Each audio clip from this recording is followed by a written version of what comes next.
নমস্কার, আমি অ্যাস্ট্রোলজি শ্রী তাপস আচারিয়া। আমার ইউটিউব চ্যানেলে আপনাদের সবাইকে স্বাগত। আজকে আপনাদের একটা জিনিস দেখাবো, সেটা হলো হাতের ছবি। আমাদের হাতের ছবির ভিতরে কিন্তু আমাদের ভাগ্য লুকানো থাকে। এবার ভাগ্য কোথায় লুকানো থাকে সেটা আপনি জানেন না। সেটাকে আজকে আপনাকে আমি দেখাবো যে কোন জায়গাটায় হাতে রেখা কি থাকলে, কোন অবস্থান করলে আপনার সেই জীবনে উন্নতি আসবে, কোথায় কোন রেখা আপনার আছে। তা প্রথমে আপনাকে আমি দেখাই দিচ্ছি ছবিটা, আপনারা ভালো করে আগে লক্ষ্য করুন।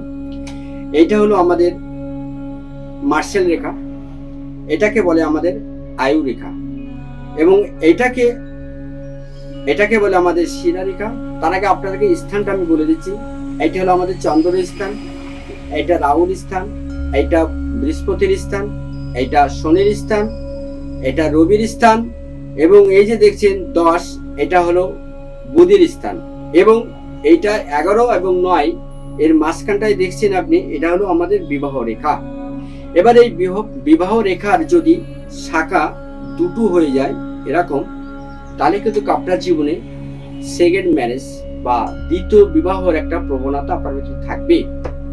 আচ্ছা, যদি মঙ্গলের এখানে দেখেন একাধিক দাগ আছে, এই দাগটা মানে কি বলুন তো, আপনার জীবনে এত সাল থেকে এত সাল অবধি আপনার জীবনে উত্থান পতন, আয়ুন্নতির, কমা বাড়া, সেই সিস্টেম করে এটা করা আছে।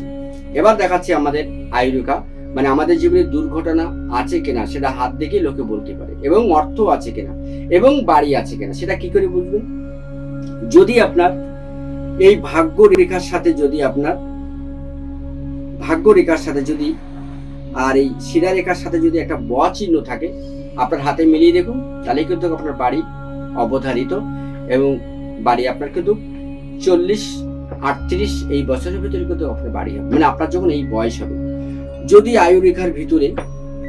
আপনার আয়ু রেখার ভিতরে যদি এরকম দাগ চলে যায়, তাহলে আপনি কিন্তু মাঝে সাঝে অসুস্থ হতে পারেন, এবং মাঝে সাঝে আপনি শারীরিক কষ্টে আপনি কিন্তু ভুগতে পারেন। তবে আজকে এই পর্যন্ত, আবার দেখাবো অন্য কোনো হাত দিয়ে। আজকে এই পর্যন্ত থাক, নমস্কার।